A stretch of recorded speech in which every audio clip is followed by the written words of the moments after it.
बहुत ध्यान से सुनिएगा। आज सुबह सुबह जब हम उठे तो उठते ही मैंने अपने आप से प्रश्न किया और फिर उसी प्रश्न पर मैंने सोचा आज इसी पे बोलेंगे। और वो प्रश्न क्या था, ध्यान से सुनना। दुनिया में ऐसी कौन सी वस्तु है या ऐसा कौन सी बात है या ऐसी कौन सी चीज है या ऐसा कौन सा व्यक्ति है या ऐसी कौन सी स्थिति है जिसको प्राप्त करने के बाद मेरे जीवन में कभी दुख नहीं आएगा?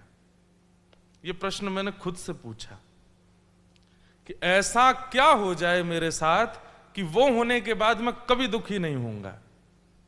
और मैं अभी तक सोच रहा हूं, ऐसा कोई उत्तर ही नहीं मिला। ऐसी कौन सी वस्तु है या ऐसी कौन सी उपाधि है या ऐसा कौन सा समय है या ऐसी कौन सी स्थिति है जिसमें मैं पहुंच जाऊं और मुझे फिर दुख नहीं मिलेगा? कुछ भी नहीं।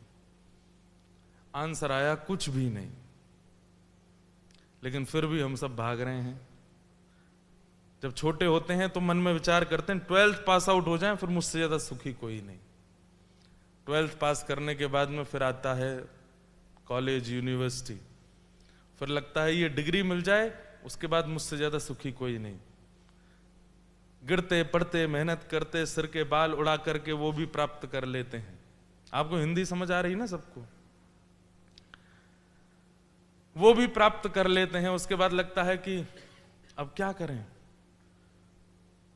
सेकंड ईयर में कोई था वो मिल जाए बस, फिर मुझसे ज्यादा सुखी कोई नहीं। अब तो बस इसको प्राप्त करना है, यही मेरे उद्देश्य है, इसके साथ मुझे रहना है। और उससे ब्याह करने के लिए मित्रों को मनाओ, परिवार को मनाओ, सबको कर करा के उसके परिवार सब चीज हो गया, सेटलमेंट, ब्याह हो गया। अब 1 साल बाद वो भी दुख दे रही है। पहले मेरा भी ब्याह कुछ दिन पहले ही हुआ है, लेकिन मैं तो प्रवचन बहुत समय से कर रहा हूं ना, तो इसलिए मुझे बहुत कुछ पता है। पहले ब्याह के वर्ष में चंद्रमुखी, 1 वर्ष होने के बाद में सूर्यमुखी, और फिर जीवन भर ज्वालामुखी। कहने का अभिप्राय उसके लिए सोचा था ये मिल जाए बस बस बस, ये मेरा गोल है, इसके बाद मैं दुखी नहीं रहूंगा। फिर दुखी रहते हैं।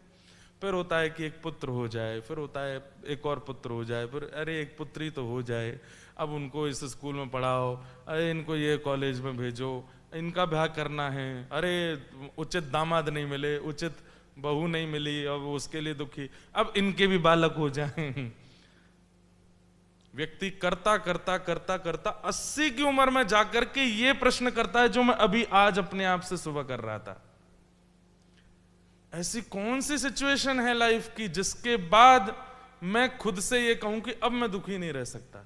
80 साल की उम्र में जाके व्यक्ति ये सोचता है, यार जो जो चाहा सब हासिल कर लिया, फिर भी दुखी रहा मैं।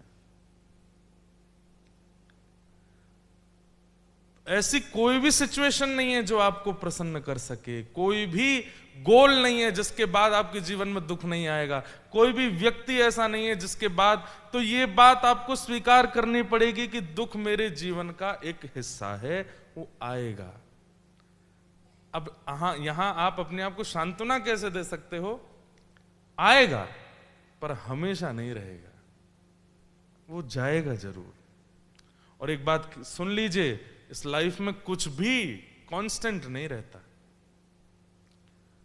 दुख कांस्टेंट नहीं है, तो जो लोग अभी सुखी चल रहे हैं, जिनके जीवन में कोई दुख नहीं है, वो भी घबराइएगा, क्योंकि सुख भी कांस्टेंट नहीं है।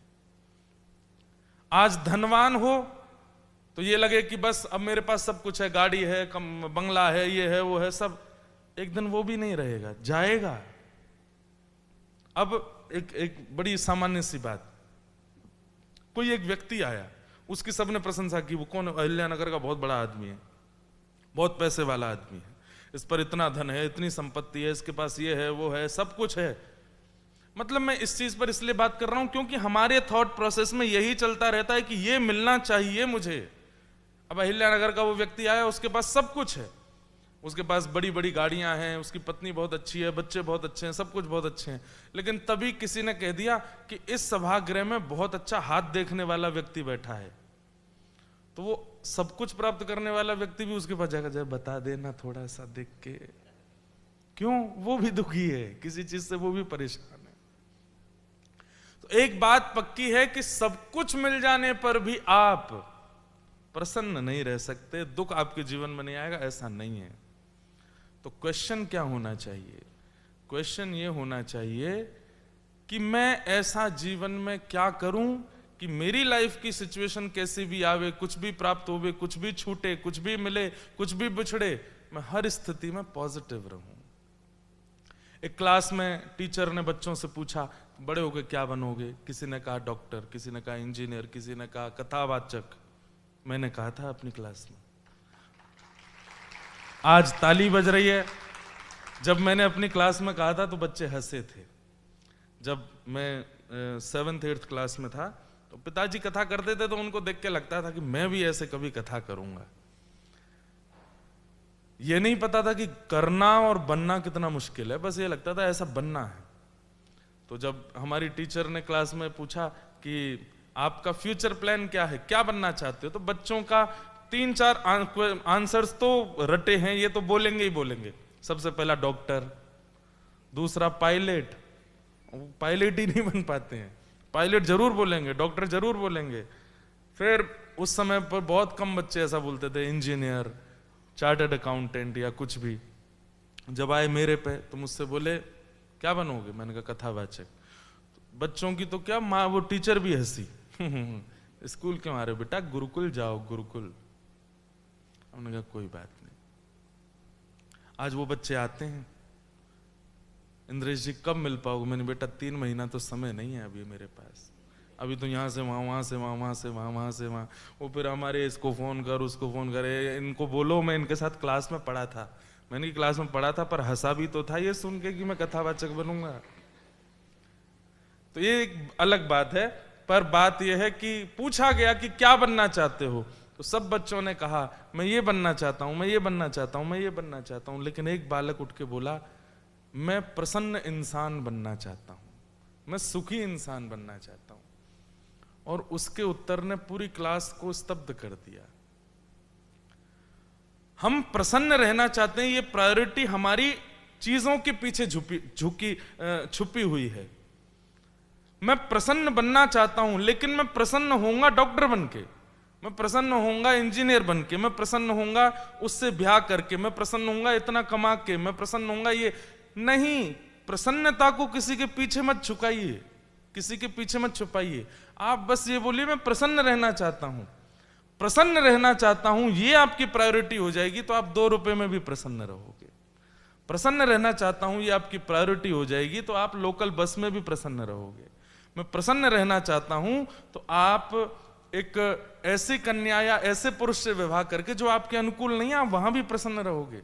संत श्री तुकाराम जी महाराज, उनकी पत्नी अनुकूल नहीं थी, मैं कथा में सुनाता हूं।